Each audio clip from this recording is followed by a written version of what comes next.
눈 성형 상담을 하다 보면 재수술을 위해서 내원하시는 경우가 꽤 많은데요. 저도 의사로서 마음이 아플 때가 있습니다. 그렇다면 이분들은 도대체 왜 재수술을 생각하게 되시는 걸까요?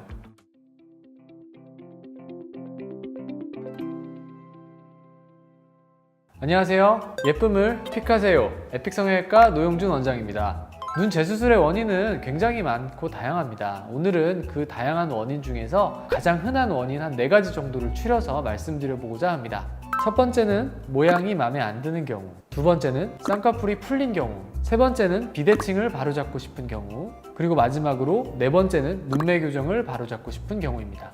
그렇다면 원인별로 해결 방법은 어떻게 해야 할까요?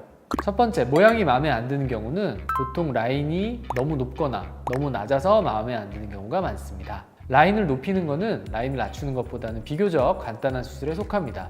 다만 라인을 너무 높이게 되면 소시지 눈과 같은 부작용이 발생할 수 있기 때문에 전문가와 자세한 상담 후에 수술을 받는 것을 추천드립니다. 만약 라인이 낮은 원인이 눈썹 하수에 있다면 이마 거상이나 눈썹화 거상 같은 적절한 수술을 동반시켜야 더 좋은 효과를 내실 수 있습니다. 이에 반하여 라인을 낮추는 수술은 조금 더 신경을 써야 되는 수술인데요. 라인을 낮출 때 기존 라인의 유착을 완전히 풀어주지 않으면 원래 라인으로 돌아가기도 하고, 또한 삼겹주름 같은 겹쌍꺼풀이 생길 수도 있기 때문에 수술 시에 저희가 더 신경을 써야 합니다. 또한 환자마다 앞라인은 너무 높고 뒷라인은 너무 낮아서 앞라인은 낮추고 뒷라인은 올리고 싶은 여러 가지 다양한 종류의 원인들이 있을 수 있습니다. 따라서 환자분들마다 케이스 바이 케이스로 저희가 플랜을 세우고 수술을 시행하게 됩니다. 두 번째, 쌍꺼풀이 풀린 경우입니다. 이 경우에는 쌍꺼풀의 유착을 다시 잡아드려야 됩니다. 눈의 상태를 봐서 한쪽만 수술하는 것도 가능하지만 만약 유착이 좀 약하거나 아니면 다시 풀릴 가능성이 있다면 양쪽 수술하는 것을 추천드립니다. 또한 절개로 수술을 이전에 했다고 꼭 절개로 다시 수술을 해야 되는 것은 아닙니다. 물론 잘 풀릴 눈이라면 절개로 재수를 하는 것이 좀 더 바람직하겠지만 비절개로서도 유착이 충분히 잡힐 눈이라면 비절개로도 재수술이 가능한 점 꼭 기억하시길 바라겠습니다. 세 번째, 눈매 교정이 잘못된 경우.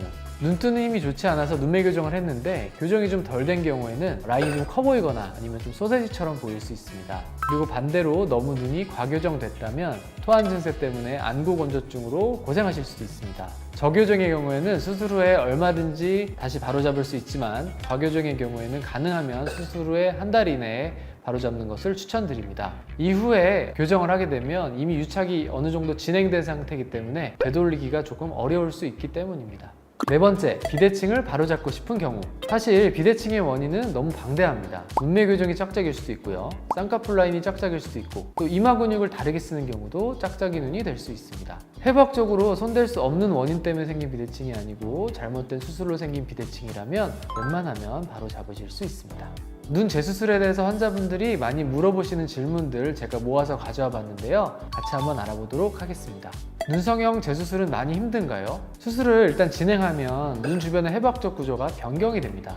수술한 의사가 여러 명이라면 집도의마다 수술 방식이 달라서 굉장히 내부가 다양하게 달라질 수 있습니다. 따라서 재수술 횟수가 많아질수록 당연히 수술은 어려워집니다.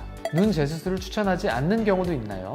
있습니다. 첫 번째로 시기적으로 직전 수술 후 시간이 얼마 안 지났을 때입니다. 수술도 우리 눈에 흉터 조직을 만들 수밖에 없는데 만약 흉터가 다 자리 잡기 전에 다시 건드리게 되면 오히려 더 흉살이 심해질 수도 있습니다. 따라서 환자마다 다르지만 최소 3에서 6개월, 가능하다면 1년 정도 후에 수술하는 것이 더 좋은 결과를 내는데 도움이 됩니다. 또한 비대칭이 너무 미세한 경우, 즉 본인만 알 수 있는 비대칭의 경우에는 크게 추천드리지 않습니다. 우리 얼굴은 누구나 기본적으로 뼈대가 비대칭이 있고 그래서 완전히 똑같은 눈은 존재하지 않습니다. 본인 얼굴은 매일 보기 때문에 작은 비대칭도 눈에 띄지만 이러한 것까지 완전히 교정하기는 어렵다고 생각하시면 됩니다. 최소 다른 사람의 눈에 띄는 비대칭은 되어야 수술에 적응증이 된다고 생각합니다. 눈 재수술이 불가능한 경우도 있나요? 제일 문제가 되는 거는 피부에 여유분이 있는지 여부입니다. 피부에 여유분이 없다면 한계점이 좀 많습니다. 피부에 여유분이 없고 재수술 경험이 많다면 피부가 다시 늘어나기까지 한 1, 2년 정도 좀 기다리는 시간이 필요합니다. 눈 재수술은 첫 수술한 병원에서 하는 게 나을까요? 아니면 새로운 병원으로 가는 게 나을까요? 수술한 원장님마다 되게 다르기 때문에 사실 수술해주신 원장님이 가장 본인의 눈 상태를 정확히 아는 원장님이라고 생각하시면 됩니다. 따라서 가능하면 처음 수술했던 병원에 가시는 게 가장 좋고요.